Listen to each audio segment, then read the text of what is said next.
Chapter 7. He recovered himself a little on the staircase as he went up to his flat. "Oh, I'm a sheep's head," he railed at himself inwardly. "Where am I taking him? I am thrusting my head into the noose. What will Petrushka think, seeing us together? What will the scoundrel dare to imagine now? He's suspicious." But it was too late to regret it. Mr. Golyadkin knocked at the door. It was opened, and Petrushka began taking off the visitor's coat as well as his master's.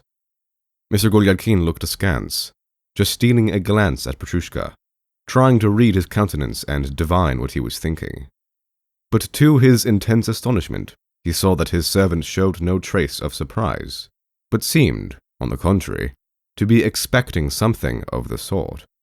Of course, he did not look morose, as it was. He kept his eyes turned away, and looked as though he would like to fall upon somebody. "Hasn't somebody bewitched them all today?" thought our hero. "Some devil must have got round them.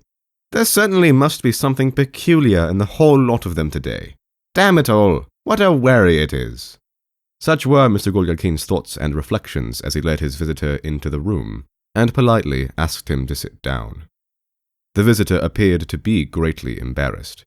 He was very shy, and humbly watched every movement his host made, caught his glance, and seemed to be trying to divine his thoughts from them.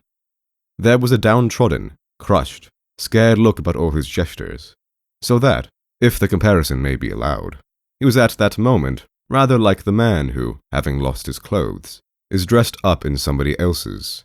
The sleeves work to the elbows, the waist is almost to his neck, and he keeps every minute pulling down the short waistcoat. He wriggles sideways and turns away, tries to hide himself, or peeps into every face and listens whether people are talking of his position, laughing at him or putting him to shame, and he is crimson with shame and overwhelmed with confusion and wounded vanity. Mr. Golyadkin put down his hat in the window and carelessly sent it flying to the floor. The visitor darted at once to pick it up, brushed off the dust, and carefully put it back, while he laid his own on the floor near a chair, on the edge of which he meekly seated himself. This little circumstance did something to open Mr. Golyadkin's eyes. He realized that the man was in great straits, and so did not put himself out for his visitor as he had done at first, very properly leaving all that to the man himself. The visitor, for his part, did nothing either. Whether he was shy, a little ashamed, or from politeness was waiting for his host to begin, is not certain and would be difficult to determine. At that moment, Petrushka came in. He stood still in the doorway and fixed his eyes in the direction furthest from where the visitor and his master were seated. "Shall I bring in dinner for two?" he said carelessly, in a husky voice. "I don't know. Yes, bring dinner for two, my boy." Petrushka went out. Mr. Golyadkin glanced at his visitor. The latter crimsoned to his ears. Mr. Golyadkin was a kind-hearted man, and so in the kindness of his heart, he at once elaborated a theory. "The fellow's hard up," he thought. "Yes, and in his situation only one day. Most likely he's suffered in his time. Maybe his good clothes are all that he has, and nothing to give him a dinner. Ah, poor fellow, how crushed he seems. But no matter, in a way it's better so. Excuse me," began Mr. Golyadkin. "Allow me to ask what I may call you." I'm Yakov Petrovich," his visitor almost whispered, as though conscience-stricken and ashamed, as though apologizing for being called Yakov Petrovich too. "Yakov Petrovich," repeated our visitor, unable to conceal his confusion. "Yes, just so. The same name as yours," responded the meek visitor, venturing to smile and to speak a little jocosely. But at once he drew back, assuming a very serious air, though a little disconcerted, noticing that his host was in no joking mood. Allow me to ask you, to what am I indebted for the honor—" "Knowing your generosity and your benevolence," interposed the visitor in a rapid but timid voice, half rising from his seat, "I have ventured to appeal to you and to beg for your acquaintance and protection," he concluded, choosing his phrases with difficulty, and trying to select words not too flattering or servile. that he might not compromise his dignity, and not so bold as to suggest an unseemly equality. In fact, one may say the visitor behaved like a gentlemanly beggar with a darned waistcoat, with an honourable passport in his pocket, who has not yet learnt by practice to hold out his hand properly for alms. "You perplex me," answered Mr. Golyadkin, gazing round at himself, his walls, and his visitor. "In what could in what way could I be of service to you?" "I felt drawn to you, Yakov Petrovitch, at first sight, and graciously forgive me. I built my hopes, Yakov Petrovitch. I'm in a desperate plight here. I'm poor. I've had a great deal of trouble, Yakov Petrovitch, and have only recently come here. Learning that you, with your innate goodness and excellence of heart, are of the same name." Mr. Golyadkin frowned. "Of the same name as myself, and a native of the same district, I made up my mind to appeal to you, and to make known to you my difficult position." Very good. I really don't know what to say," Mr. Golyadkin responded in an embarrassed voice. "We'll have to talk after dinner." The visitor bowed. Dinner was brought in. Petrushka laid the table, and Mr. Golyadkin and his visitor proceeded to partake of it. The dinner did not last long, for they were both in a hurry, the host because he felt at ease and was, besides, ashamed that the dinner was a poor one. He was partly ashamed because he wanted to give the visitor a good meal, and partly because he wanted to show him he did not live like a beggar. The visitor, on his side too, was in terrible confusion and extremely embarrassed. When he had finished the piece of bread he had taken, he was afraid to put out his hand to take another piece, was ashamed to help himself to the best morsels, and was continually assuring his host that he was not at all hungry, that the dinner was excellent, that he was absolutely satisfied with it, and should not forget it to his dying day. When the meal was over, Mr. Golyadkin lighted his pipe, and offered a second, which was brought in, to his visitor.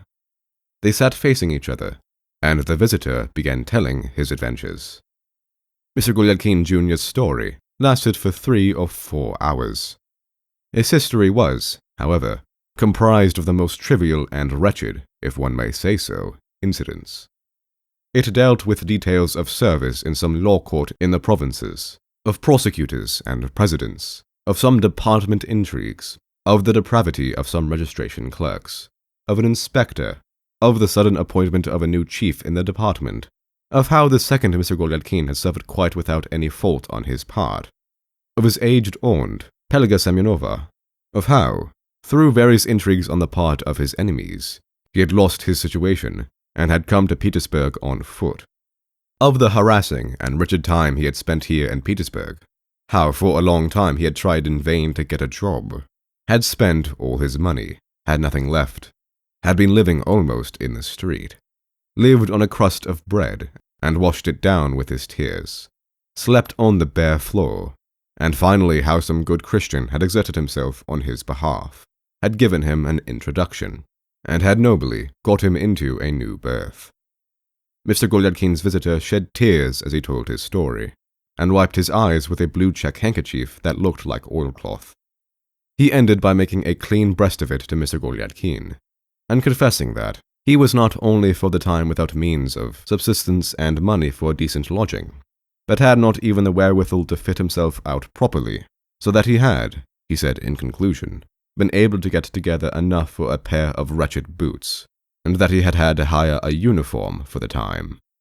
Mr. Golyadkin was melted. He was genuinely touched. Even though his visitor's story was the paltriest story, every word of it was like heavenly manna to his heart. The fact was that Mr. Golyadkin was beginning to forget his last misgivings, to surrender his soul to freedom and rejoicing, and at last mentally dubbed himself a fool. It was all so natural. And what a thing to break his heart over, what a thing to be distressed about. To be sure there really was, one ticklish circumstance. But, after all, it was not a misfortune. It could be no disgrace to a man. It could not cast a slur upon his honor, or ruin his career, if he were innocent, since nature herself was mixed up in it. Moreover, the visitor begged for protection, wept, railed at destiny, seemed such an artless, pitiful, insignificant person, with no craft or malice about him, and he seemed now to be ashamed himself, though perhaps on different grounds, of the strange resemblance of his countenance with that of Mr. Golyadkin's. His behavior was absolutely unimpeachable. His one desire was to please his host, and he looked as a man looks who feels conscience-stricken and to blame in regard to someone else. If any doubtful point were touched upon, for instance, the visitor at once agreed with Mr. Golyadkin's opinion. If, by mistake, he advanced an opinion in opposition to Mr. Golyadkin's, and afterwards noticed that he had made a slip, he immediately corrected his mistake, explained himself, and made it clear that he meant the same thing as his host, that he thought as he did, and took the same view of everything as he did. In fact, the visitor made every possible effort to make up to Mr. Golyadkin, so that the latter made up his mind at last that his visitor must be a very amiable person in every way. Meanwhile, tea was brought in. It was nearly 9 o'clock. Mr. Golyadkin felt in very good humor, grew lively and skittish, let himself go a little, and finally plunged into a most animated and interesting conversation with his visitor. In his festive moments, Mr. Golyadkin was fond of telling interesting anecdotes, so when he told the visitor a great deal about Petersburg, about its entertainments and attractions, about the theater, the clubs, about Brulov's picture, and about the 2 Englishmen who came from England to Petersburg on purpose to look at the iron railing of the summer garden, and returned at once when they had seen it, about the office, about Olsevy Ivanovitch and Andrei Filipovich, about the way that Russia was progressing, was hour by hour progressing towards a state of perfection, so that about an anecdote he had lately read in the Northern Bee concerning a boa constrictor in India of immense strength, about barren bamboo, and so on. In short, Mr. Golyadkin was quite happy, first because his mind was at rest, secondly, because, so far from being afraid of his enemies, he was quite prepared now to challenge them all to mortal combat, thirdly, because he was now in the role of patron and was doing a good deed. Yet he was curious at the bottom of his heart that he was not perfectly happy, that there was still a hidden worm gnawing at his heart, though it was only a tiny one. He was extremely worried by the thought of the previous evening at Olsevy Ivanovitch's. He would have given a great deal now for nothing to have happened of what took place then. "It's no matter, though," our hero decided at last, and he firmly resolved in his heart to behave well in future, and never to be guilty of such pranks again. As Mr. Golyadkin was now completely worked up, and had suddenly become almost blissful, the fancy took him to have a jovial time. Rum was brought in by Petrushka, and punch was prepared. His visitor and his host drained a glass each, and then a second. The visitor appeared even more amiable than before, and gave more than one proof of his frankness and charming character. He entered keenly into Mr. Golyadkin's joy, seemed only to rejoice in his rejoicing, and to look upon him as his one and only benefactor. Taking up his pen and a sheet of paper, he asked Golyadkin not to look at what he was going to write, but afterwards showed his host what he has written. It turned out to be a verse of 4 lines, written with a good deal of feeling, in excellent language and handwriting, and evidently was the composition of the amiable visitor himself. The lines were as follows: "If thou forget me, I shall not forget thee. Though all things may be, do not thou forget me." With tears in his eyes, Mr. Golyadkin embraced his companion, and, completely overcome by his feelings, he began to initiate his friend into some of his own secrets and private affairs, Andrei Filipovich and Clara Osovyevna being prominent in his remarks. "Well, you may be sure that we shall get on together, Yakov Petrovitch," said our hero to his visitor. "You and I shall take to each other like fish to the water, Yakov Petrovitch. We shall be like brothers. We'll be cunning, my dear fellow. We'll work together. We'll get up an intrigue, too, to pay them out. To pay them out, we'll get up an intrigue, too. And don't you trust any of them. I know you, Yakov Petrovitch, and I understand your character. You'll tell them everything straight out, you know. You're a guileless soul. You must hold aloof from them all, my boy." His companion entirely agreed with him, thanked Mr. Golyadkin, and he, too, grew tearful at last.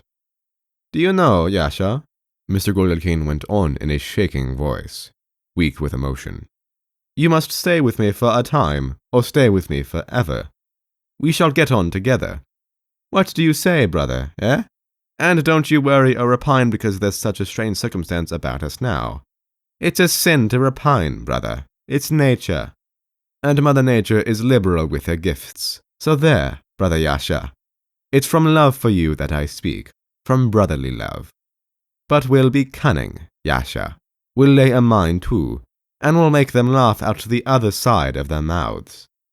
They reached their third and fourth glasses of punch at last, and then Mr. Golyadkin began to be aware of two sensations. The one that he was extraordinarily happy, and the other that he could not stand on his legs. The guest was, of course, invited to stay the night. A bed was somehow made up on 2 chairs. Mr. Golyadkin Jr. declared that under a friend's roof, the bare floor would be a soft bed, that for his part, he could sleep anywhere, humbly and gratefully, that he was in paradise now, that he had been through a great deal of trouble and grief in his time. He had seen ups and downs, had all sorts of things to put up with, and who could tell what the future would be? Maybe he would have still more to put up with. Mr. Golyadkin Sr. protested at this, and began to maintain that one must put one's faith in God.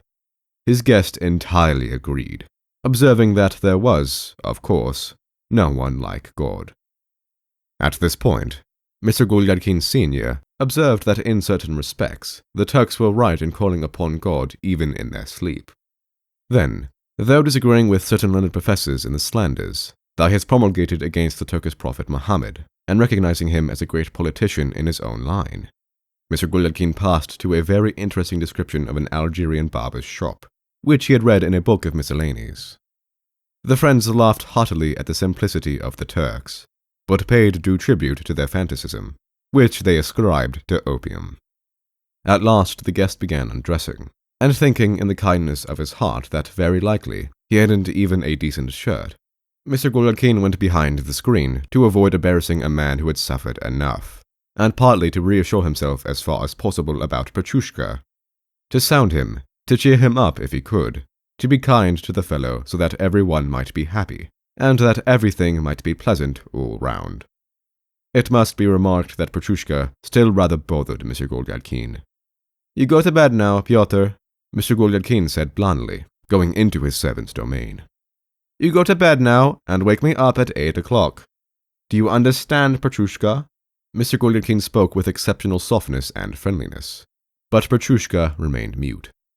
He was busy making his bed, and did not even turn round to face his master, which he ought to have done out of simple respect. "Did you hear what I said, Pyotr?" Mr. Golyadkin went on. "You go to bed now, and wake me tomorrow at 8 o'clock. Do you understand?" "Why, I know that. What's the use of telling me?" Petrushka grumbled to himself. "Well, that's right, Petrushka. I only mentioned it that you might be happy and at rest. Now we are all happy, so I want you, too, to be happy and satisfied. And now I wish you good night. Sleep, Petrushka, sleep. We all have to work. Don't think anything amiss, my man." Mr. Golyadkin began, but stopped short. "Isn't this too much?" he thought. "Haven't I gone too far? That's how it always is. I always overdo things." Our hero felt much dissatisfied with himself as he left Petrushka. He was, besides, rather wounded by Petrushka's grumpiness and rudeness. One jests with the rascal. His master does him too much honor, and the rascal does not feel it, thought Mr. Golyadkin. But there, that's the nasty way of all that sort of people.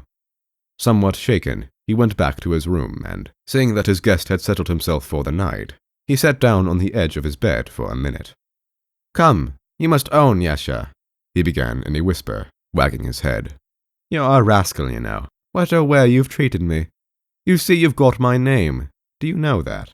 he went on, jesting in a rather familiar way with his visitor. At last, saying a friendly good night to him, Mr. Golyadkin began preparing for the night. The visitor, meanwhile, began snoring. Mr. Golyadkin, in his turn, got into bed, laughing and whispering to himself. "You are drunk today, my dear fellow. Yakov Petrovitch, you rascal. You old Golyadkin. What a surname to have. Why, what are you so pleased about? You'll be crying tomorrow, you know, you sniveller. What am I to do with you? At this point, a rather strange sensation pervaded Mr. Golyadkin's whole being. Something like doubt or remorse. I've been overexcited and let myself go, he thought. Now I've a noise in my head and I'm drunk. I couldn't restrain myself. Ass that I am. And I've been babbling bushels of nonsense. And like a rascal, I was planning to be so sly. Of course, to forgive and forget injuries is the height of virtue, but it's a bad thing, nevertheless. Yes, that is so. At this point, Mr. Golyadkin got up, took a candle, and went on tiptoe to look once more at his sleeping guest. He stood over him for a long time, meditating deeply. An unpleasant picture. A rather burlesque, and that's the fact of the matter. At last, Mr. Golyadkin settled down finally. There was a humming, a buzzing, a ringing in his head. He grew more and more drowsy. Tried to think about something very important, some delicate question, but could not. Sleep descended upon his devoted head, and he slept as people generally do sleep who are not used to drinking, and had consumed 5 glasses of punch at some festive gathering. Chapter 8. Mr. Golyadkin woke up next morning at 8 o'clock as usual. As soon as he was awake, he recalled all the adventures of the previous evening, and frowned as he recalled them. I did play the fool last night, he thought, sitting up and glancing at his visitor's bed.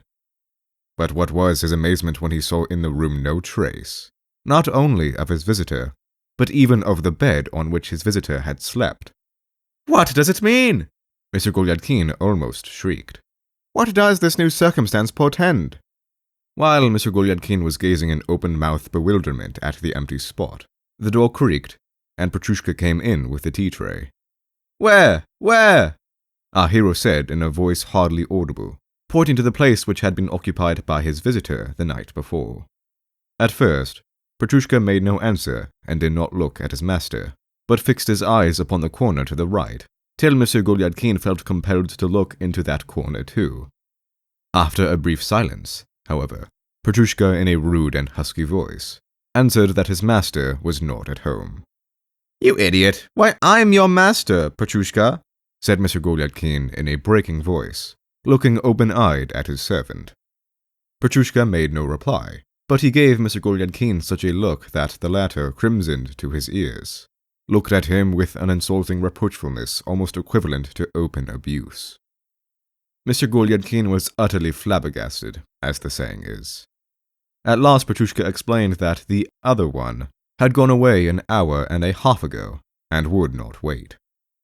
His answer, of course, sounded truthful and probable. It was evident that Petrushka was not lying, that his insulting look and the phrase, the other one, employed by him, were only the result of the disgusting circumstance with which he was already familiar, but still he understood, though dimly, that something was wrong, and that destiny had some other surprise, not altogether a pleasant one, in store for him. All right, we shall see, he thought to himself.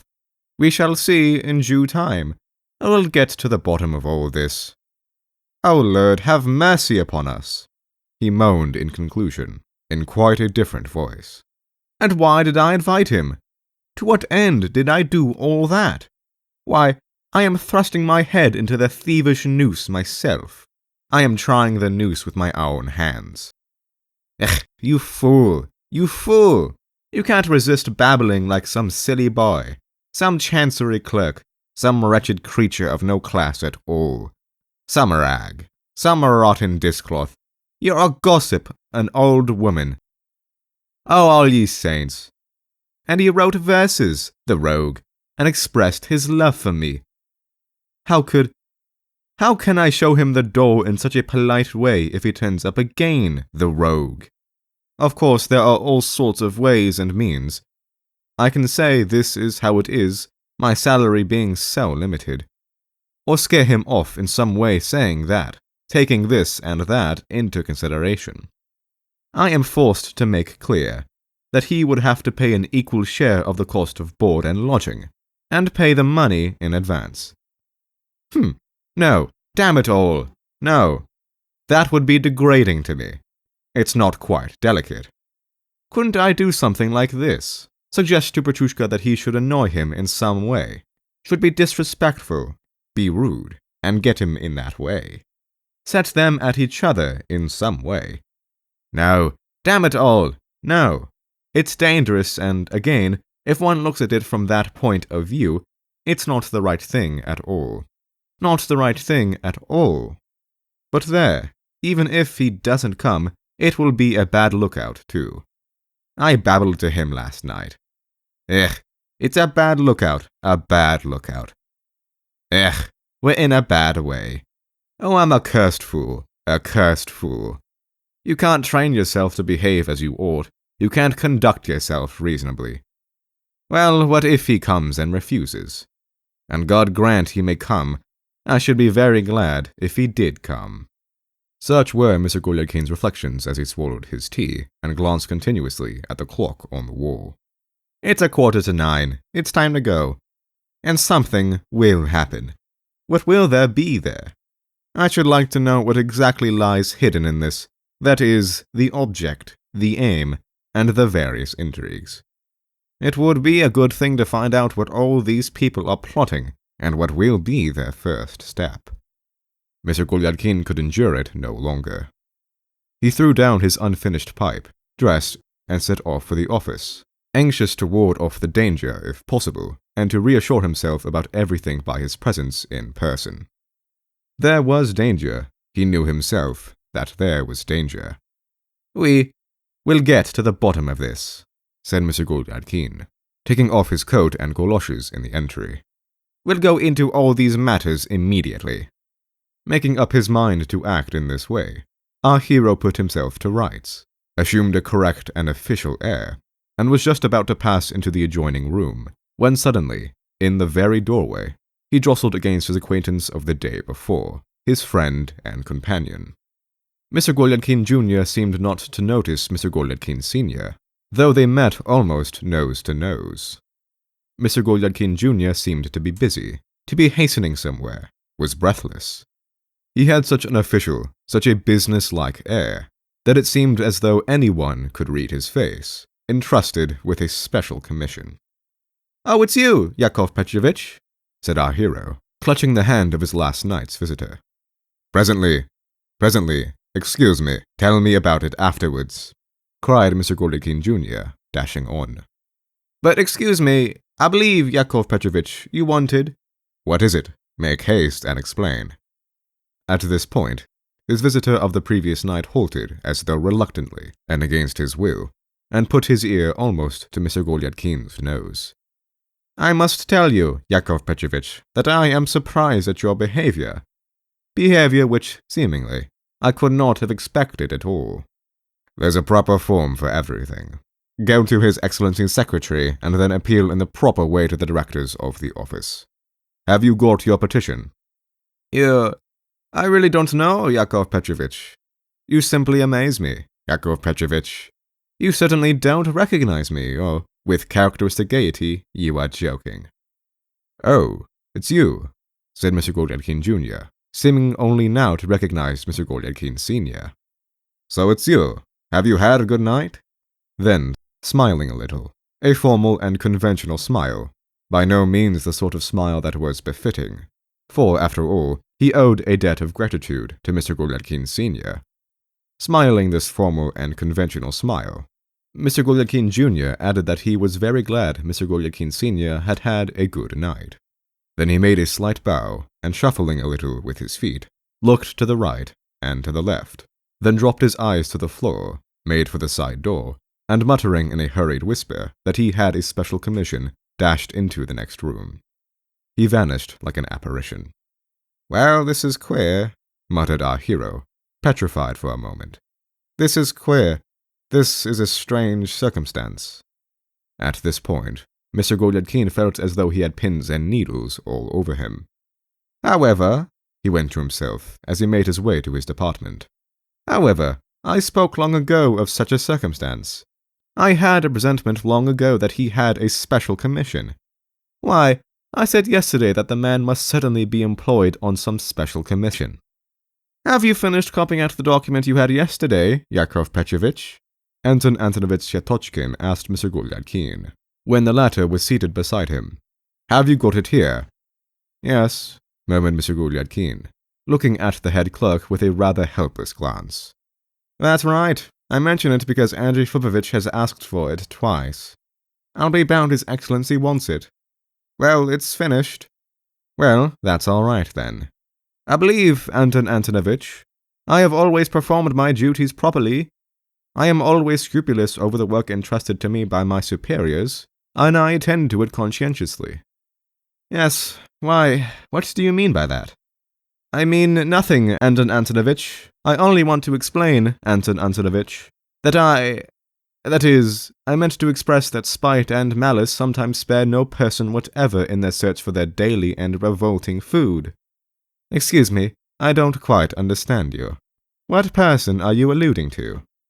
I only meant to say, Anton Antonovich, that I'm seeking the straight path and I scorn going to work in a roundabout way. That I am not one to intrigue and that, if I may be allowed to say so, I may very justly be proud of it. Yes, that's quite so, and to the best of my comprehension, I thoroughly endorse your remarks.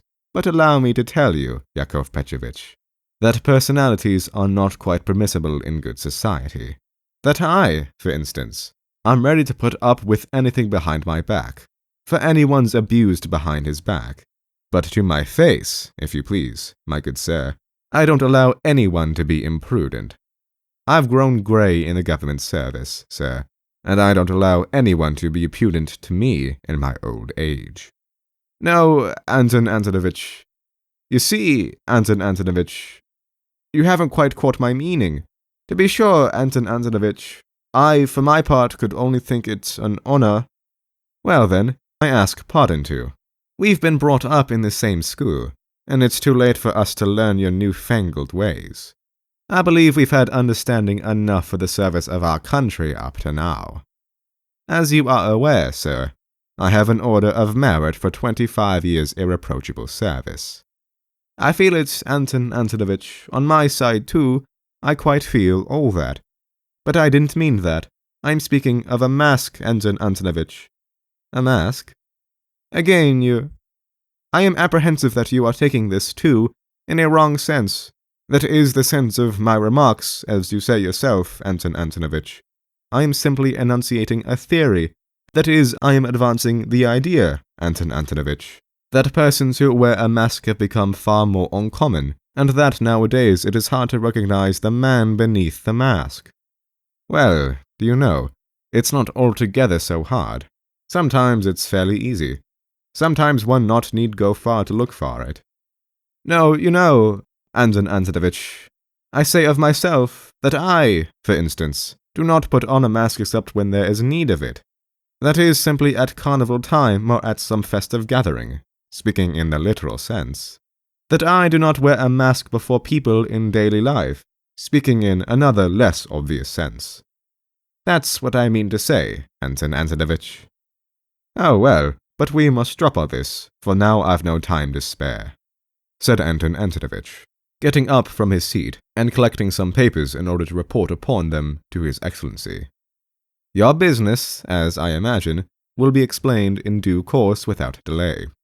You will see for yourself whom you should censure and whom you should blame, and thereupon I humbly beg you to spare me from further explanations and arguments which interfere with my work. Now, Anton Antonovich, Mr. Golyadkin, turning a little pale, began to the retreating figure of Anton Antonovich. I had no intention of the kind. What does it mean? Our hero went on to himself, when he was left alone. What quarter is the wind in now, and what is one to make of this new turn?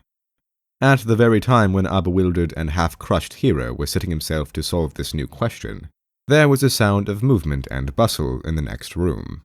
The door opened, and Andrei Filipovich, who had been on some business in His Excellency's study, appeared breathless in the doorway, and called to Mr. Golyadkin. Knowing what was wanted, and anxious not to keep Andrei Filipovich waiting, Mr. Golyadkin leapt up from his seat, and as was fitting, immediately bustled for all he was worth, getting the manuscript that was required, finally neat and ready, and preparing to follow the manuscript, and Andrei Filipovich into His Excellency's study.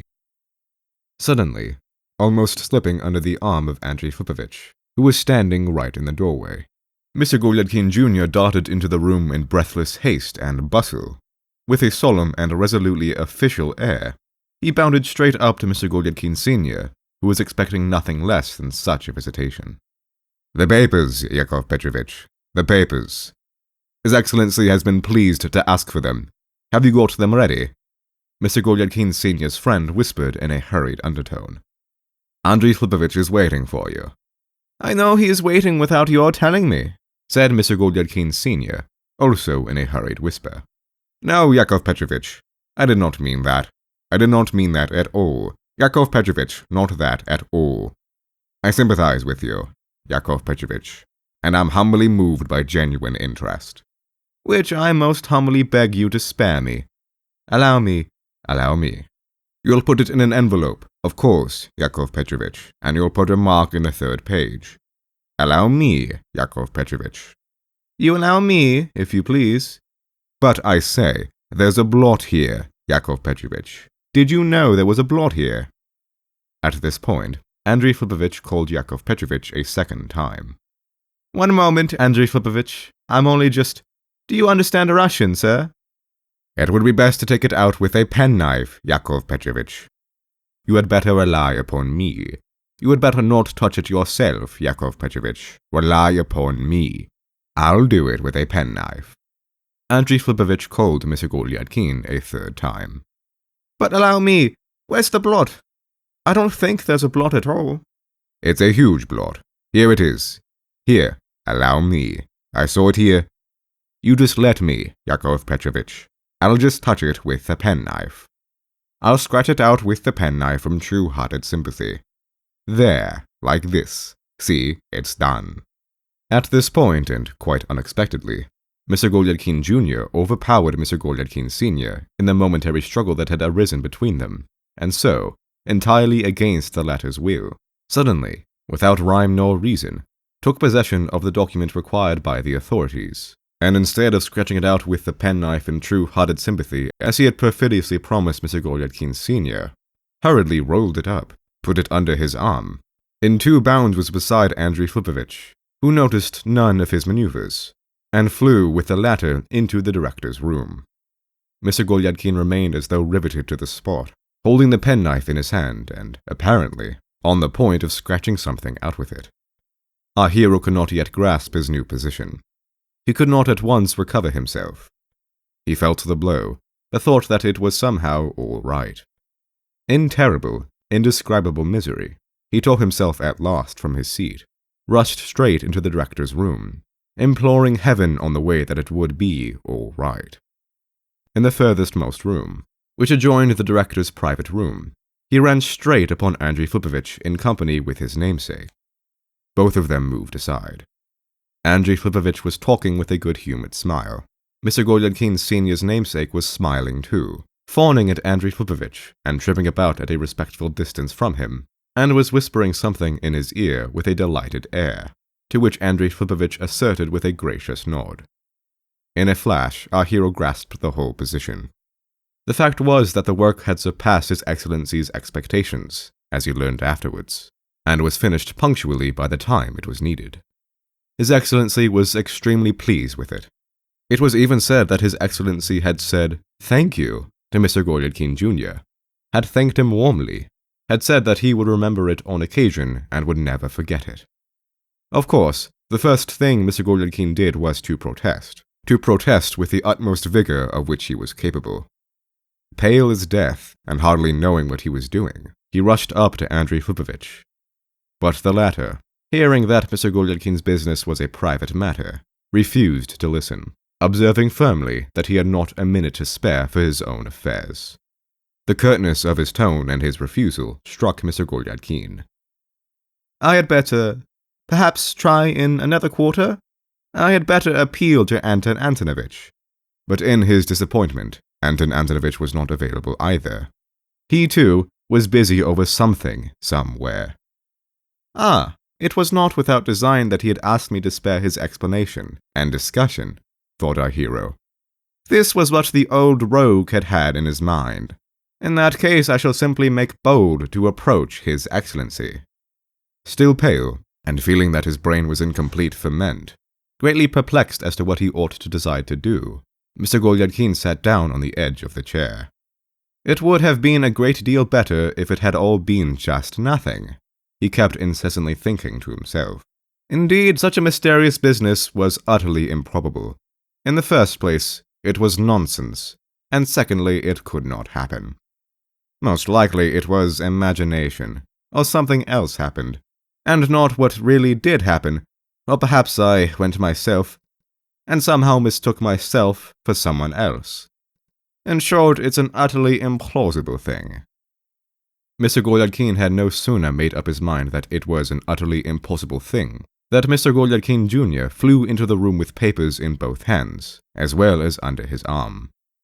Saying 2 or 3 words about business to Andrei Filipovich as he passed, exchanging remarks with one, polite greetings with another, and familiarities with a third, Mr. Golyadkin Jr., having apparently no time to waste, seemed on the point of leaving the room, but luckily for Mr. Golyadkin Sr., he stopped near the door to say a few words as he passed 2 or 3 clerks who were at work there.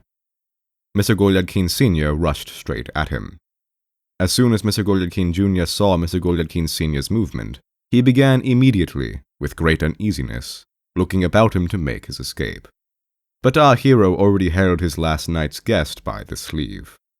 The clerks surrounding the 2 titular councillors stepped back and waited with curiosity to see what would happen. The senior titular councillor realized that public opinion was not on his side. He realized that they were intriguing against him, which made it all the more necessary to hold his own now. The moment was a decisive one. "Well," said Mr. Golyadkin Jr., looking rather impatiently at Mr. Golyadkin Sr. The latter could hardly breathe. "I don't know," he began, "in what way to make plain to you the strangeness of your behavior, sir." "Well, go on." At this point, Mr. Golyadkin Jr. turned round and winked to the clerks standing round, as though to give them to understand that a comedy was beginning. "The imprudence and shamelessness of your manners with me, sir, in the present case, unmasks your true character, better than any words of mine could do. Don't rely on your trickery. It is worthless. Come, Yakov Petrovich, tell me now, how did you spend the night?"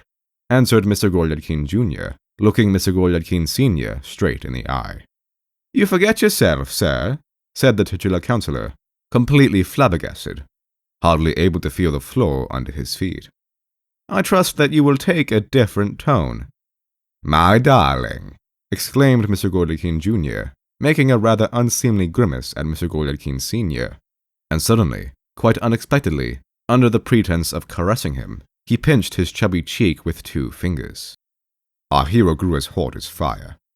As soon as Mr. Golyadkin Jr. noticed that his opponent, quivering in every limb, speechless with rage, as red as a lobster, and exasperated beyond all endurance, might actually be driven to attack him, he promptly, and in the most shameless way, hastened to be beforehand with his victim. Patting him 2 or 3 times on the cheek, tickling him 2 or 3 times, playing with him for a few seconds in this way, while his victim stood rigid and beside himself with fury, to the no little diversion of the young men standing round, Mr. Golyadkin Jr. ended with a most revolting shamelessness by giving Mr. Golyadkin Sr. a poke in his rather prominent stomach, and with a most venomous and suggestive smile, said to him, "You're a mischievous brother, Yakov. You are mischievous. We'll be sly, you and I, Yakov Petrovich. We'll be sly." Then, and before our hero could gradually come to himself after the last attack, Mr. Golyadkin Jr., with a little smile beforehand to the spectators standing round, suddenly assumed a most businesslike, busy and official air, dropped his eyes to the floor, and, drawing himself in, shrinking together, and pronouncing rapidly, on a special commission, he cut a caper with his short leg, and darted away into the next room. Our hero could not believe his eyes, and was still unable to pull himself together. At last he roused himself, recognizing in a flash that he was ruined, in a sense annihilated, that he had disgraced himself and sullied his reputation, that he had been turned into ridicule and treated with contempt in the presence of spectators, that he had been treacherously insulted by one whom he had looked only on the day before as his greatest and most trustworthy friend, that he had been put to utter confusion. Mr. Golyadkin Sr. rushed in pursuit of his enemy. At the moment, he would not even think of the witness of his ignominy. "They're all in a conspiracy together," he said to himself. "They stand by each other and set each other on to attack me." After taking a dozen steps, however, our hero perceived clearly that all pursuits would be in vain and useless, and so he turned back. "You won't get away," he thought. "You will get caught one day. The wolf will have to pay for the sheep's tears." With ferocious composure and the most resolute determination, Mr. Golyadkin went up to his chair and sat down upon it. "You won't escape," he said again. Now it was not a question of passive resistance. There was determination and pugency in the air, and anyone who had seen how Mr. Golyadkin, at that moment, flushed and scarcely able to restrain his excitement, stabbed his pen into the inkstand, and with what fury he began scribbling on the paper, could be certain beforehand that the matter would not pass off like this, and could not end in a simple, womanish way. In the depth of his soul, he formed a resolution, and in the depth of his heart, swore to carry it out. To tell the truth, he did not quite know how to act, or rather, did not know at all. But never mind, that did not matter. "Imposure and shamelessness do not pay nowadays, sir. Imposure and shamelessness, sir, led to no good, but lead to the halter. Grishka Otrepyov was the only one, sir, who gained by imposure, deceiving the blind people, and even that not for long." In spite of this last circumstance, Mr. Golyadkin proposed to wait till such time as the mask should fall from certain persons, and something should be made manifest.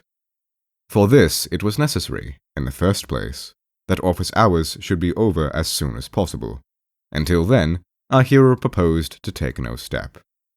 He knew then how he must act after taking that step, how to arrange his whole plan of action, to abase the horn of arrogance and crush the snake gnawing the dust in contemptible impotence. To allow himself to be treated like a rag used for wiping dirty boots, Mr. Golyadkin could not. He could not consent to that, especially in the present case. Had it not been for that last insult, our hero might have, perhaps, brought himself to control his anger.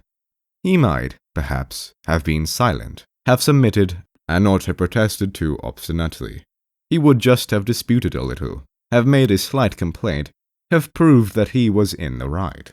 Then he would have given way a little. Then, perhaps, he would have given way a little more. Then he would have come round altogether. Then, especially when the opposing party solemnly admitted that he was right, perhaps he would have overlooked it completely, would even have been a little touched.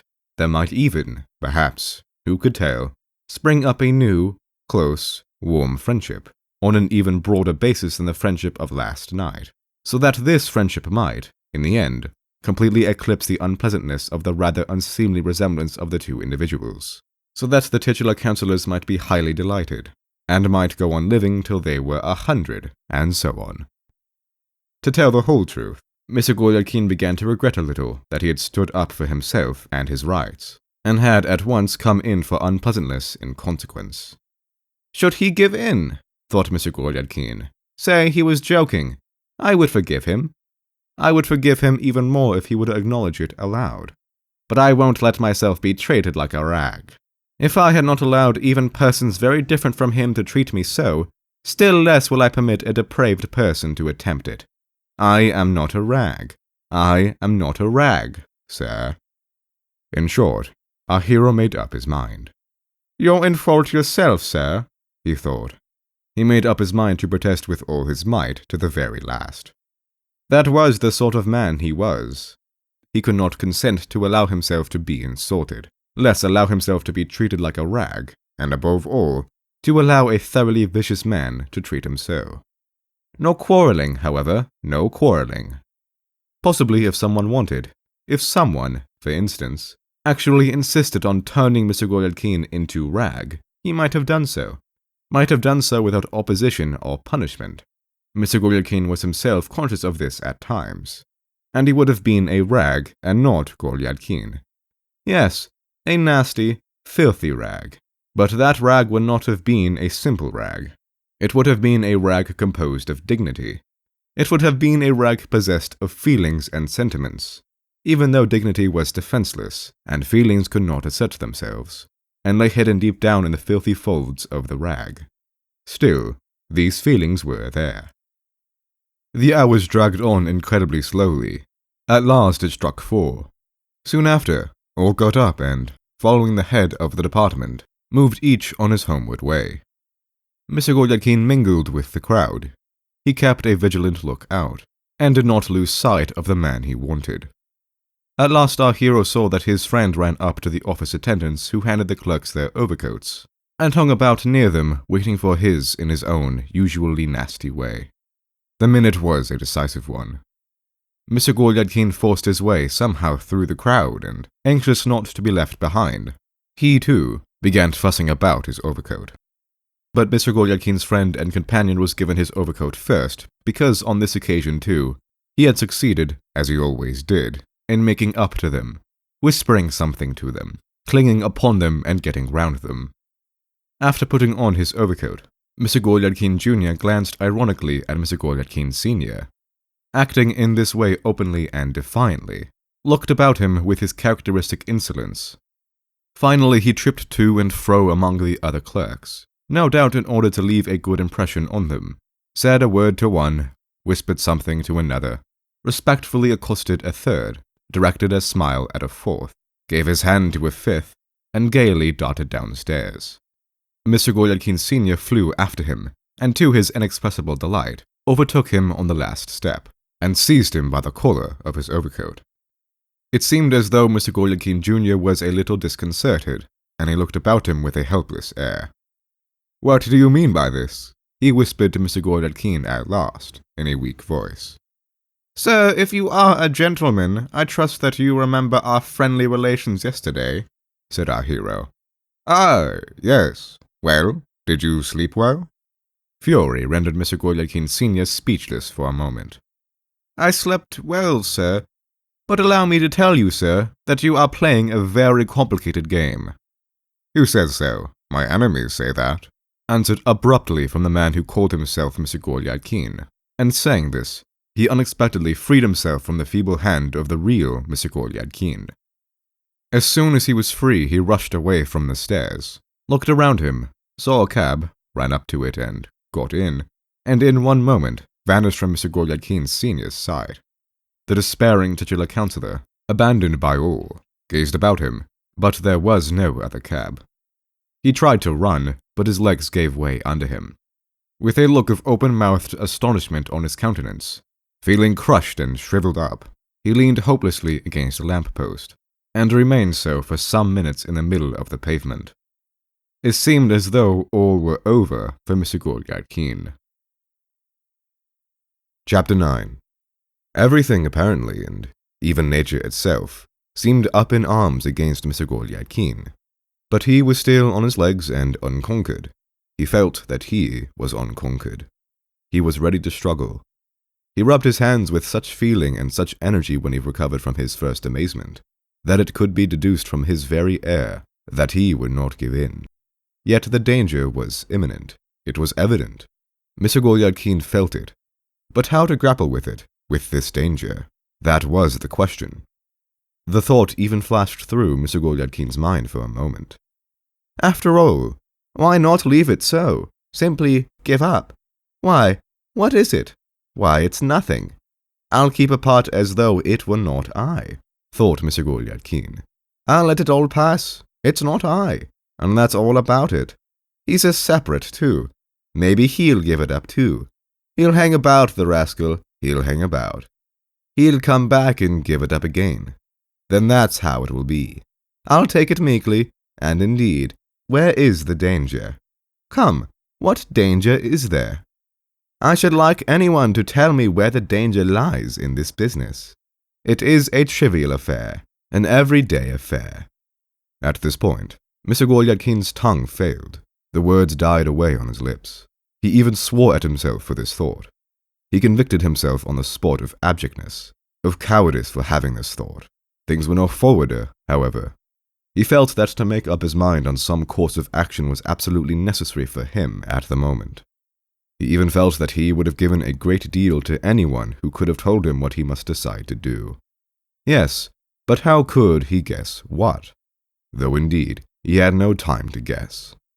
In any case, that he might lose no time, he took a cab and dashed home. "Well, what are you feeling now?" he wondered. "What are you graciously pleased to be thinking of, Yakov Petrovitch? What are you doing? What are you doing now, you rogue, you rascal? You've brought yourself to this plight, and now you are weeping and whimpering." So Mr. Golyadkin taunted himself as he jolted along in his vehicle. To taunt himself, and so to irritate his wounds, was, at this time, a great satisfaction to Mr. Golyadkin, almost a voluptuous enjoyment. Well, he thought, if some magician were to turn up now, or if it could come to pass in some official way, and I were told, "Give a finger of your right hand, Golyadkin, and it's a bargain with you. There shall not be the other Mr. Golyadkin, and you will be happy, only you won't have your finger." Yes, I would sacrifice my finger. I would certainly sacrifice it. I would sacrifice it without winking. The devil take it all, the despairing titular councillor cried at last. "Why, what is it all for? Well, it all has to be." Yes, it absolutely had to be. Yes, just this had to be, as though nothing else were possible. And it was all right at first. Everyone was pleased and happy. But there, it had to be. There's nothing to be gained by talking, though. You must act. And so, almost resolved upon some action, Mr. Golyadkin reached home, and without a moment's delay, snatched up his pipe and, sucking at it with all his might and puffing out clouds of smoke to right and to left, he began pacing up and down the room in a state of violent excitement. Meanwhile, Petrushka began laying the table. At last Mr. Golyadkin made up his mind completely, flung aside his pipe, put on his overcoat, said he would not dine at home, and ran out of the flat. Petrushka, panting, overtook him on the stairs, bringing the hat he had forgotten. Mr. Golyadkin took his hat, wanted to say something incidentally to justify himself in Petrushka's eyes that the latter might not think anything peculiar, such as, "What a queer circumstance, here he forgot his hat," and so on. But as Petrushka walked away at once and would not even look at him, Mr. Golyadkin put on his hat without further explanation, ran downstairs, and repeating to himself that perhaps everything might be for the best, and that affairs would somehow be arranged, though he was conscious, among other things, of a cold chill right down to his heels, he went out into the street, took a cab, and hastened to Andrei Filipovitch's. Would it not be better tomorrow, though? Thought Mr. Golyadkin, as he took hold of the bell rope of Andrei Filipovitch's flat. And besides, what can I say in particular? There's nothing particular in it. It's such a wretched affair. Yes, it really is wretched. Paltry, yes, that is almost a paltry affair. Yes, that's what it is, the incident. Suddenly Mr. Golyadkin pulled at the bell. The bell rang, footsteps were heard within. Mr. Golyadkin cursed himself on the spot for his hastiness and audacity. His recent unpleasant experiences, which he had almost forgotten over his work, and his encounter with Andrei Filipovitch immediately came back into his mind. But by now it was too late to run away. The door opened. Luckily for Mr. Golyadkin, he was informed that Andrei Filipovitch had not returned from the office and had not dined at home. I know where he dines. He dines near the Ishmailovsky Bridge, thought our hero, and he was immensely relieved. To the footman's inquiry what message he would leave, he said, "It's all right, my man. I'll look in later." And he even ran downstairs with a certain cheerful briskness. Going out into the street, he decided to dismiss the cab and paid the driver. When the man asked for something extra, saying he has been waiting in the street and had not spared his horse for his honor, he gave him 5 kopecks extra, and even willingly, and then walked on. It really is such a thing, thought Mr. Golyadkin, that it cannot be left like that. Though, if one looks at it this way, looks at it sensibly, why am I hurrying about here, in reality?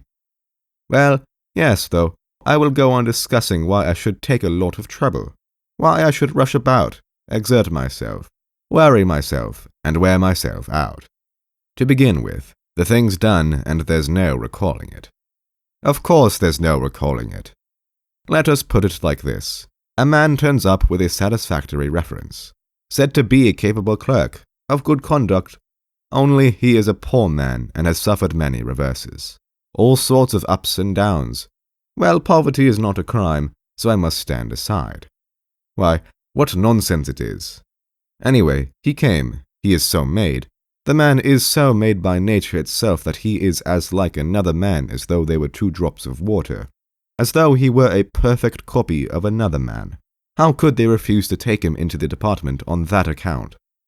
If it is fate, if it is only fate, if only blind chance that is to blame, he is to be treated like a rag. He is to be refused a job in the office. Why, what would become of justice after that? He is a poor man, hopeless, downcast. It makes one's heart ache. Compassion bids one care for him. Yes, there's no denying. There would be a fine set of head officials, if they took the same view as a reprobate like me. What an addlepate I am. I have foolishness enough for a dozen. Yes, they did right, and many thanks to them for being good to such a poor, luckless fellow. Why, let us imagine for a moment that we are twins, that we had been born twin brothers, and nothing else. There it is. Well, what of it? Why, nothing. All the clerks can get used to it. And an outsider, coming into our office, would certainly find nothing unseemly or offensive in the circumstance. In fact, there is really something touching it, to think that the divine providence created 2 men exactly alike, and the heads of the department, seeing the divine handiwork, provided for 2 twins. It would, of course, Mr. Golyadkin went on, drawing a breath and dropping his voice. It would, of course, have been better if there had been nothing of this touching kindness, and if there had been no twins either. The devil take it all. And what need was there for it? And what was the particular necessity that admitted of no delay? My goodness, the devil has made a mess of it. Besides, he has such a character, too. He's of such a playful, horrid disposition. He's such a scoundrel. He's such a nimble fellow. He's such a toady, such a lick-spittle. He's such a Golyadkin. I dare say he will misconduct himself. Yes, he'll disgrace my name, the blackguard. And now I have to look after him and wait upon him. What an infliction. But after all, what of it? It doesn't matter. Granted, he's a scoundrel. Well, let him be a scoundrel. But to make up for it, the other one's honest. So he will be a scoundrel, and I'll be honest. And they'll say that this Golyadkin's a rascal. Don't take any notice of him, and don't mix him up with the other. But the other one's honest, virtuous, mild, free from malice, always to be relied upon with service, and worthy of promotion. That's how it is. Very good. But what if they get us mixed up? He's equal to anything. Oh Lord, have mercy upon us. He will counterfeit a man. He will counterfeit him, the rascal. He will change one man for another as though he were a rag, and not reflect that a man is not a rag. Ah, mercy on us. Ugh, what a calamity. Reflecting and lamenting in this way, Mr. Golyadkin ran on, regardless of where he was going. He came to his senses in Nevsky Prospect, only owing to the chance that he ran so neatly full tilt into a passer-by that he saw stars in his eyes. Mr. Golyadkin muttered his excuses without raising his head, and it was only after the passer-by, muttering something far from flattering, had walked a considerable distance away, that he raised his nose and looked about to see where he was and how he had got there. Noticing when he did so that he was close to the restaurant in which he had sat for a while before the dinner party at Orsov Ivanovitch's, our hero was suddenly conscious of a pinching and nipping sensation in his stomach. He remembered that he had not dined. He had no prospect of a dinner party anywhere. And so, without losing precious time, he ran upstairs into the restaurant to have a snack of something as quickly as possible, and to avoid delay by making all the haste he could. And though everything in the restaurant was rather dear, that little circumstance did not, on this occasion, make Mr. Golyadkin pause, and indeed, he had no time to pause over such a trifle. In the brightly lighted room, The customers were standing in rather a crowd upon the counter, upon which lay heaps of all sorts of such edibles as are eaten by well-bred persons at lunch. The waiter scarcely had time to fill glasses, to serve, to take money and give change. Mr. Golyadkin waited for his turn and modestly stretched out his hand for a savory patty. Retreating into a corner, turning his back on the company and eating with appetite, he went back to the attendant, put down his plate and, knowing the price, took out a 10-kopeck piece and laid the coin on the counter, catching the waiter's eye as though to say, "Look, here's the money, 1 pie," and so on. 1 ruble 10 kopecks is your bill, the waiter filtered through his teeth. Mr. Golyadkin was a good deal surprised. "You're speaking to me? I took 1 pie, I believe." "You've had 11, the man said confidently. So it seems to me. I believe you're mistaken. I really took only 1 pie, I think." "I counted them. You took 11. Since you've had them, you must pay for them. We don't give anything away for nothing." Mr. Golyadkin was petrified. What sorcery is this? What is happening to me? He wondered. Meanwhile, the man waited for Mr. Golyadkin to make up his mind. People crowded round Mr. Golyadkin. He was already feeling in his pocket for a silver ruble, to pay the full amount at once, to avoid further trouble. Well, if it was 11, it was 11, he thought, turning as red as a lobster. Why, a man's hungry, so he eats 11 pies. Well, let him eat, and may it do him good, and there's nothing to wonder at in that, and there's nothing to laugh at. At the moment, something seemed to stab Mr. Golyadkin. He raised his eyes, and at once he guessed the riddle. He knew what the sorcery was. All his difficulties were solved. In the doorway of the next room, almost directly behind the waiter and facing Mr. Golyadkin, in the doorway which, till that moment, our hero had taken for a looking-glass, a man was standing. He was standing. Mr. Golyadkin was standing. Not the original Mr. Golyadkin, the hero of our story, but the other Mr. Golyadkin, the new Mr. Golyadkin. The second Mr. Golyadkin was apparently in excellent spirits. He smiled to Mr. Golyadkin the first, nodded to him, winked, shuffled his feet a little, and looked as though in another minute he would vanish, would disappear into the next room, and then go out, maybe, by a back way out, and there it would be, and all pursuit would be in vain. In his hand he had the last morsel of the 10th pie, and before Mr. Golyadkin's very eyes, he popped it into his mouth and smacked his lips. He has impersonated me, the scoundrel, thought Mr. Golyadkin, flushing hot with shame. He is not ashamed by the publicity of it. Do they see him? I fancy no one notices him. Mr. Golyadkin threw down his ruble as though it burnt his fingers, and without noticing the waiter's insolently significant grin, a smile of triumph and serene power, he extricated himself from the crowd, and rushed away without looking round. We must be thankful that at least he has not completely compromised anyone, thought Mr. Golyadkin Sr. We must be thankful to him, the brigand, and to fate, that everything was satisfactorily settled. The waiter was rude, that was all. But after all, he was in the right. 1 ruble and 10 kopecks were owing, so he was in the right. We don't give things away for nothing, he said, though he might have been more polite, the rascal. All this Mr. Golyadkin said to himself as he went downstairs to the entrance, but on the last step he stopped suddenly, as though he had been shot, and suddenly flushed till tears came into his eyes at the insult to his dignity. After standing stock-still for half a minute, he stamped his foot, resolutely, at one bound leapt from the step into the street and, without looking round, rushed breathless and unconscious of fatigue back home. Without changing his coat, though it was his habit to change into an old coat at home, without even stopping to take his pipe, he sat down on the sofa, drew the inkstand towards him, took up a pen, got a sheet of notepaper, and with a hand that trembled from inward excitement, began scribbling the following epistle. Dear Sir Yakov Petrovitch, I should not take up my pen if my circumstances, and your own action, sir, had not compelled me to that step.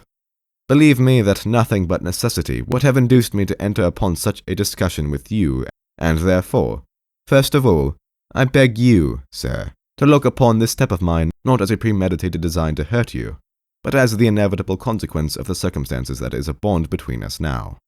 I think that's all right. Proper courteous, though not lacking in forces and firmness. I don't think there is anything for him to take offense at. Besides, I'm fully within my rights, thought Mr. Golyadkin, reading over what he had written. Your strange and sudden appearance, sir, on a stormy night, after the coarse and unseemly behavior of my enemies to me, for whom I feel too much contempt even to mention their names, was the starting point of all the misunderstandings existing between us at the present time. Your obstinate desire to persist in your course of action, sir, and forcibly to enter the circle of my existence and all my relations in practical life, transgresses every limit imposed by the merest politeness and every rule of civilized society. I imagine there is no need, sir, for me to refer to the seizure by you of my papers, and particularly to your taking away my good name, in order to gain the favor of my superiors, favor that you have not deserved. There is no need to refer here either to your intentional and insulting refusal of the necessary explanation in regard to us. Finally, to omit nothing, I will not allude here to your last strange, one may even say, your incomprehensible behavior to me in the coffee-house. I am far from lamenting over the needless, for me, loss of a rouble, but I cannot help expressing my indignation at the recollection of your public outrage upon me, to the detriment of my honor, and what is more, in the presence of several persons of good breeding, though not belonging to my circle of acquaintance. Am I not going too far? Thought Mr. Golyadkin. Isn't it too much? Wouldn't it be too insulting? That taunt about good breeding, for instance. But there, it doesn't matter. I must show him the resoluteness of my character. I might, however, to soften him, flatter him, and butter him up in the end. But there, we shall see. But I should not weary you with my letter, sir, if I were not firmly convinced that the nobility of your sentiments and your open, candid character would suggest to you yourself a means for retrieving all lapses and returning everything to its original position. With full confidence, I venture to rest assured that you will not take my letter in a sense derogatory to yourself, and at the same time that you will not refuse to explain yourself expressly on this occasion by letter, sending the same by my man. In expectation of your reply, I have the honor, dear sir, to remain your humble servant, Y. Golyadkin. Well, that is quite all right. The thing's done. It has come to letter writing. But who is to blame for that? He is to blame himself. By his own action, he reduces a man to the necessity of retorting to epistolary composition, and I am within my rights. Reading over his letter for the last time, Mr. Golyadkin folded it up, sealed it, and called Petrushka. Petrushka came in looking, as usual, sleepy and cross about something. You will take this letter, my boy. Do you understand? Petrushka did not speak. You will take it to the department. There you must find the secretary on duty, Vakhramyev. He is the one on duty today. Do you understand that? I understand. I understand? He can't even say, I understand, sir. You must ask the secretary, Vakhramyev, and tell him that your master desired you to send his regards, and humbly requests him to refer to the address book of our office, and find out where the titular councillor, Golyadkin, is living. Petrushka remained mute, and, as Mr. Golyadkin fancied, smiled. Well, so you see, Pyotr, you have to ask him for the address, and find out where the new clerk, Golyadkin, lives. Yes, you must ask for the address and then take this letter there. Do you understand?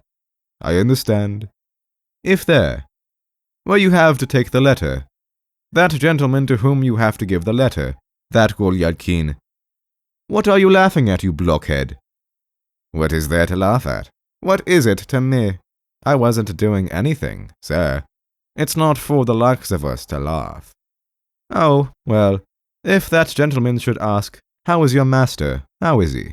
If he should ask you anything, you hold your tongue and answer. My master is all right and begs you for an answer to his letter. Do you understand? Yes, sir. Well then, say, my master is all right and quite well. Say, and is just getting ready to pay a call, and he asks you, say, for an answer in writing. Do you understand? Yes. Well, go along then. Why, what a bother I have with this blockhead, too. He's laughing, and there's nothing to be done. What's he laughing at? I've lived to see trouble. Here I've lived like this to see trouble. Though perhaps it may all turn out for the best. That rascal will be loitering about for the next 2 hours now, I expect. He'll go off somewhere else. There's no sending him anywhere. What a misery it is. What misery has come upon me. Feeling his troubles to the full, our hero made up his mind to remain passive for 2 hours till Petrushka returned. For an hour of the time, he walked about the room, smoked, then put aside his pipe and sat down to a book. Then he lay down on the sofa, then took up his pipe again, then again began running about the room. He tried to think things over, but was absolutely unable to think about anything.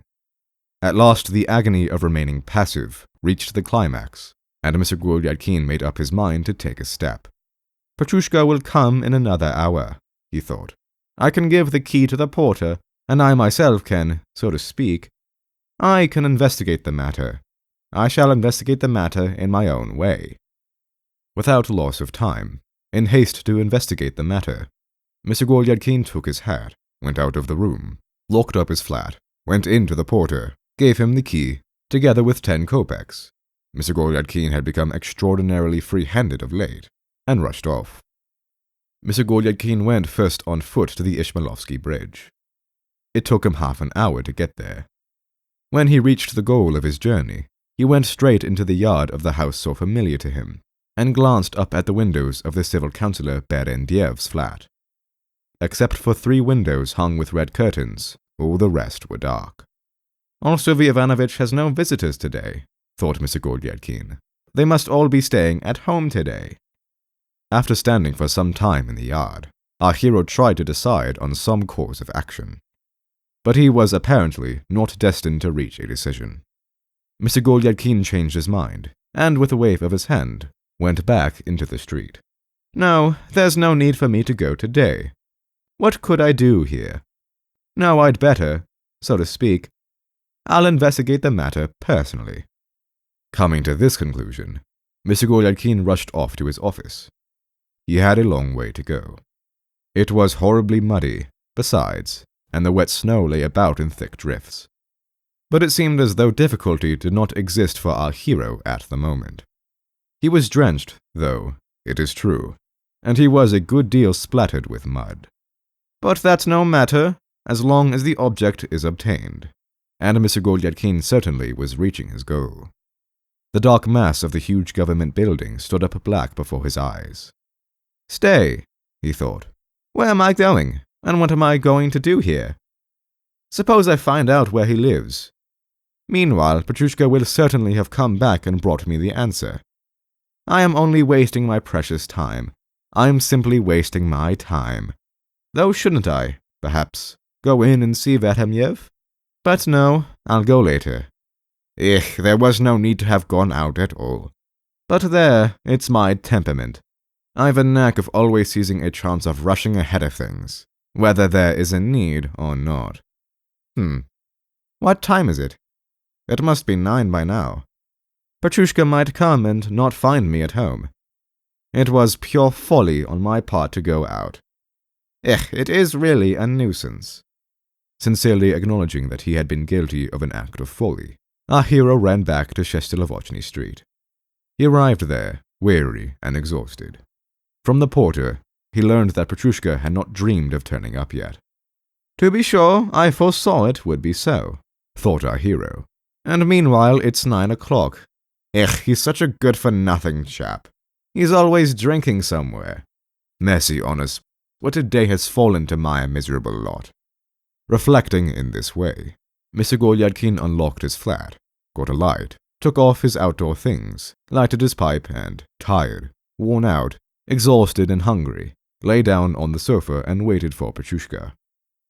The candle burned dimly, the light flickered on the wall. Mr. Golyadkin gazed, and thought, and fell asleep at last, worn out. It was late when he woke up. The candle had almost burnt down, was smoking and on the point of going out. Mr. Golyadkin jumped, shook himself, and remembered it all, absolutely all. Behind the screen he heard Petrushka snoring lustily. Mr. Golyadkin rushed to the window, not a light anywhere. He opened the movable pane. All was still. The city was asleep as though it were dead. So it must have been 2 or 3 o'clock. So it proved to be indeed. The clock behind the partition made an effort and struck 2. Mr. Golyadkin rushed behind the partition. He succeeded, somehow, though only after great exertions, in rousing Petrushka and making him sit up in his bed. At that moment, the candle went out completely. About 10 minutes passed before Mr. Golyadkin succeeded in finding another candle and lighting it. In the interval, Petrushka had fallen asleep again. "You scoundrel, you worthless fellow," said Mr. Golyadkin, shaking him up again. "Will you get up? Will you wake?" After half an hour of effort, Mr. Golyadkin succeeded, however, in rousing his servant thoroughly and dragging him out from behind the partition. Only then, our hero remarked the fact that Petrushka was, what is called, dead drunk, and could hardly stand on his legs. "You good-for-nothing fellow," cried Mr. Golyadkin. "You ruffian! You'll be the death of me! Good heavens, whatever has he done with the letter? Ach, my God! Where is it? And why did I write it? As though there were any need for me to have written it. I went scribbling away out of pride, like a noodle. I've got myself into this fix out of pride. That is what dignity does for you, you rascal. That is dignity. What have you done with my letter, you ruffian? To whom did you give it?" "I didn't give anyone any letter, and I never had any letter, so there." Mr. Golyadkin wrung his hands in despair. "Listen, Pyotr. Listen to me. Listen to me." "I am listening." "Where have you been? Answer." "Where have I been?" "I've been to see good people. What is it to me?" "Oh, Lord, have mercy on us. Where did you go to begin with? Did you go to the department? Listen, Pyotr, perhaps you're drunk." "Me? Drunk? If I should be struck on the spot this minute, not a drop, not a drop, so there. No, it's no matter your being drunk. I only asked, it's all right you're being drunk, I don't mind, Petrushka, I don't mind. Perhaps it's only that you have forgotten, but you'll remember it all. Come, try to remember. Have you been to that clerk's, to Verkhemyev's? Have you been to him or not?" "I have not been, and there's no such clerk." "Not if I were this minute." No, Pyotr, no, Petrushka, you know I don't mind. Why, you see I don't mind. Come, what happened? To be sure, it's cold and damp in the street, and so a man has a drop, and it's no matter. I am not angry. I've been drinking myself today, my boy. Come, try and think and remember. Did you go to Verkhemyev? Well, then, no. This is how it was. It's the truth. I did go, if this very minute. Come, that is right, Petrushka. That is quite right that you've been. You see, I'm not angry. Come. Our hero went on, coaxing his servant more and more, patting him on the shoulder and smiling to him. Come, you had a little nip, you scoundrel. You had a 2 pence or something, I suppose. You're a sly rogue. Well, that's no matter. Come, you see that I'm not angry. I'm not angry, my boy, I'm not angry. No, I'm not a sly rogue. Say what you like. I only went to see some good friends. I'm not a rogue, and I never have been a rogue. Oh, no, Petrushka. Listen, Petrushka. You know I'm not scolding when I called you a rogue. I said that in fun. I said it in a good sense.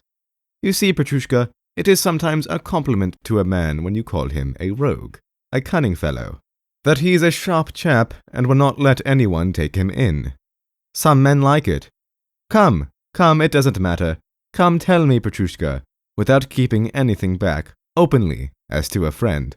Did you go to Verkhemyev's? And did he give you the address? He did give me the address. He did give me the address, too. He's a nice gentleman. Your master, says he, is a nice man, says he. Very nice man, says he. I send my regards, says he, to your master. Thank him and say that I like him, says he. How do I respect your master, says he. Because, says he, your master, Petrushka, says he, is a good man, and you, says he, Petrushka are a good man too. Ah, mercy on us. But the address, you Judas. The last word Mr. Golyadkin uttered almost in a whisper. And the address. He did give the address too. He did? Well, where does Golyadkin, the clerk Golyadkin, the titular councillor, live? Why, says he, Golyadkin will be now at Shestilovochny Street. When you get into Shestilovochny Street, take the stairs on the right and it's on the 4th floor. And there, says he, you'll find Golyadkin. You scoundrel, our hero cried, out of patience at last. You're a ruffian. Why, that's my address. Why are you talking about me?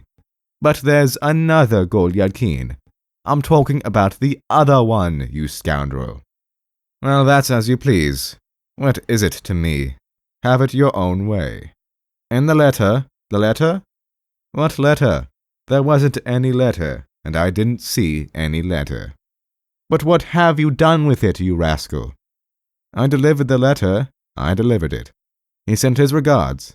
Thank you, says he. Your master's a nice man, says he. Give my regards, says he, to your master. But who said that? Was it Golyadkin said that? Petrushka said nothing for a moment, and then, with a broad grin, he stared straight into his master's face. Listen, you scoundrel, began Mr. Golyadkin, breathless, beside himself with fury. Listen, you rascal, what have you done to me? Tell me what you've done to me. You've destroyed me, you villain. You've cut the head off my shoulders, you Judas. Well, have it your own way. I don't care, said Petrushka in a resolute voice, retreating behind the screen. Come here, you ruffian. I'm not coming to you now. I'm not coming at all. What do I care? I'm going to good folks. Good folks live honestly. Good folks live without falsity, and they never have doubles. Mr. Golyadkin's hands and feet went icy cold. His breath failed him. Yes, Petrushka went on, they never have doubles. God doesn't afflict honest folk. You worthless fellow, you are drunk. Go to sleep now, you ruffian, and tomorrow you'll catch it. Mr. Golyadkin added in a voice hardly audible. As for Petrushka, he muttered something more. Then he could be heard getting into bed, making the bed creak. After a prolonged yawn, he stretched, and at last began snoring, and slept the sleep of the just, as they say. Mr. Golyadkin was more dead than alive. Petrushka's behavior, his very strange hints, were as yet so remote that it was useless to be angry at them, especially as they were uttered by a drunken man, and, in short, the sinister turn taken by the affair altogether. All this shook Mr. Golyadkin to the depth of his being. And what possessed me to go for him in the middle of the night? Said our hero, trembling all over from a sickly sensation. What the devil made me have anything to do with a drunken man? What could I expect from a drunken man? Whatever he says is a lie. But what was he hinting at, the ruffian? Lord have mercy on us. And why did I write that letter? I'm my own enemy. I'm my own murderer. As if I couldn't hold my tongue. I had to go scribbling nonsense. And what now? You are going to ruin. You are like an old rag. And yet you worry about your pride. You say, my honor is wounded. You must stick up for your honor. My own murderer, that is what I am. Thus spoke Mr. Golyadkin, and hardly dared to stir for terror. At last his eyes fastened upon an object which excited his interest to the utmost. In terror, lest the object that caught his attention should prove to be an illusion, a deception of his fancy, he stretched out his hand to it with hope, with dread, with indescribable curiosity. No, it was not a deception, not a delusion. It was a letter, really a letter, undoubtedly a letter, and addressed to him. Mr. Golyadkin took the letter from the table. His heart beat terribly. No doubt that scoundrel brought it, he thought, put it there, and then forgot it. No doubt that is how it happened. No doubt that is just how it happened. The letter was from Vehemyev, a young fellow clerk who had once been his friend. I had a presentiment of this, thought our hero, and I had a presentiment of all that there will be in the letter. The letter was as follows. Dear Sir Yakov Petrovich, your servant is drunk, and there is no getting any sense out of him. For that reason, I prefer to reply by letter.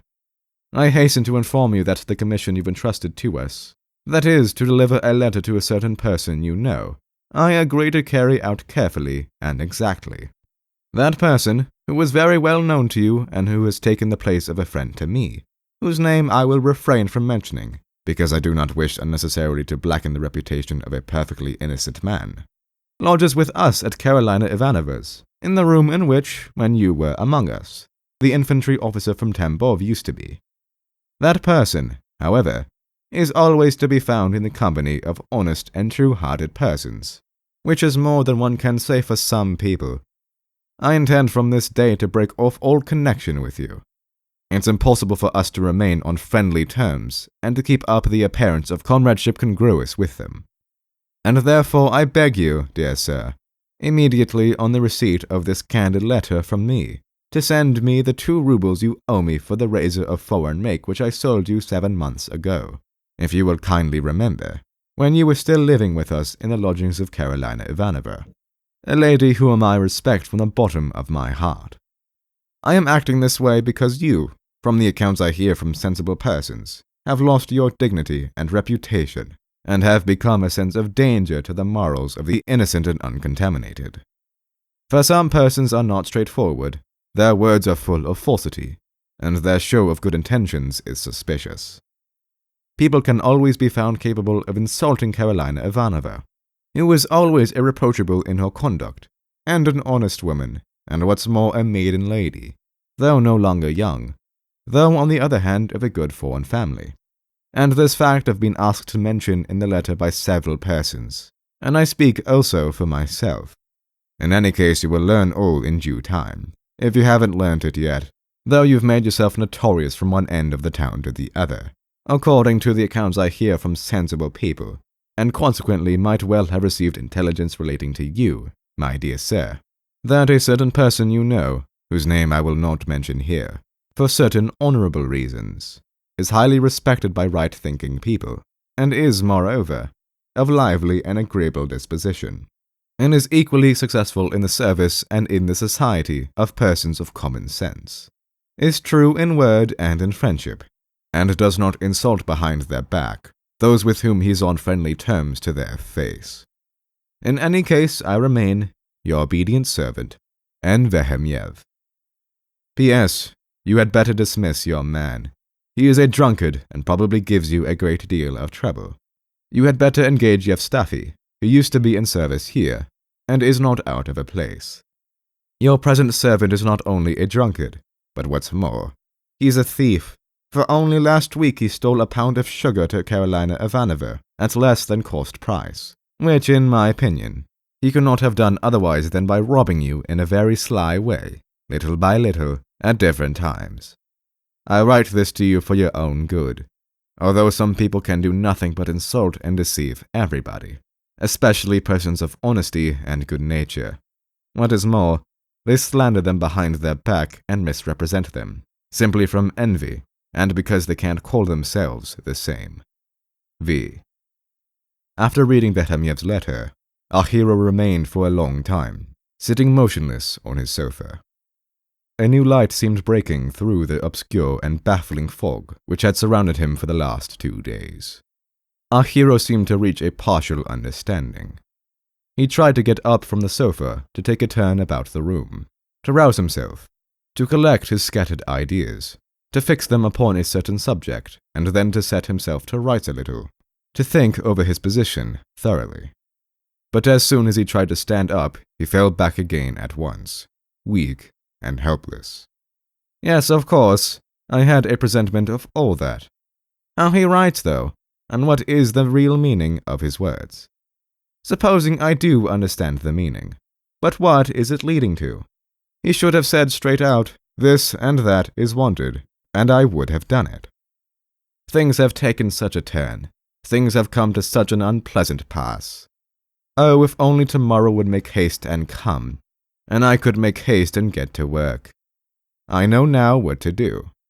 I shall say this and that. I shall agree with his arguments. I won't sell my honor, but maybe.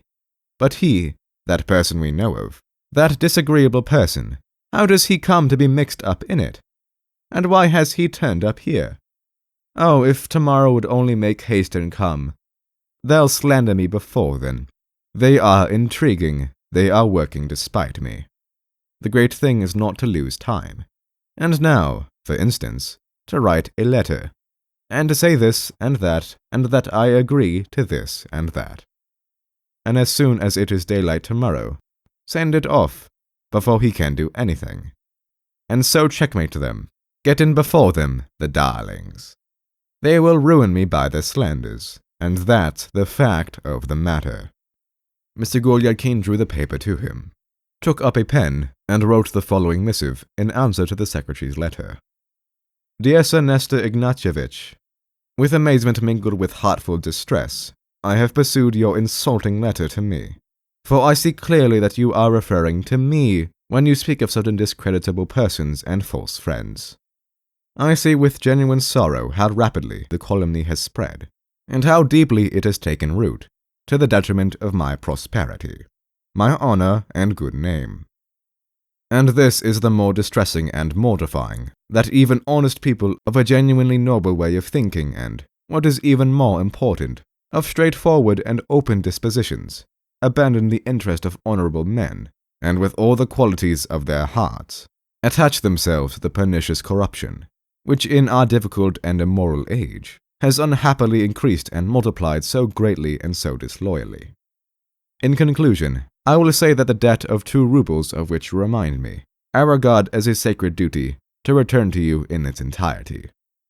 As for your hints concerning a certain person of the female sex, concerning the intentions, calculations, and various designs of that person, I can only tell you, sir, that I have but a very dim and obscure understanding of those insinuations. Permit me, sir, to preserve my honorable way of thinking, and my good name undefiled, in any case. I am ready to stoop you to a written explanation as more secure, and I am, moreover, ready to enter into conciliatory proposals on mutual terms, of course. To that end I beg you, my dear sir, to convey to that person my readiness for a personal arrangement and, what is more, to beg her to fix the time and place of the interview. It grieved me, sir, to read your hints of my having insulted you, having been treacherous to our original friendship, and having spoken ill of you. I ascribe this misunderstanding to the abominable calumny, envy, and ill will of those whom I may justly stigmatize as my bitterest foes. But I suppose they do not know that innocence is strong enough through its very innocence, that the shamelessness, the insolence, and the revolting familiarity of some persons, sooner or later, gains the stigma of universal contempt, and that such persons came to ruin through nothing but their own worthlessness and the corruption of their own hearts. In conclusion, I beg you, sir, to convey to those persons that their strange pretensions and their dishonorable and fantastic desire to squeeze others out of the position which those others occupy, by their very existence in this world, and to take their place, are deserving of contempt, amazement, compassion, and, what is more, the madhouse.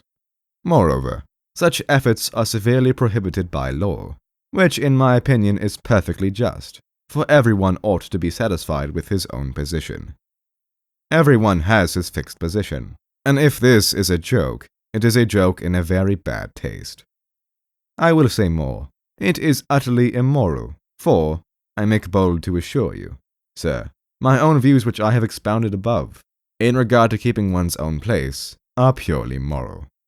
In any case, I have the honor to remain your humble servant, Y. Golyadkin.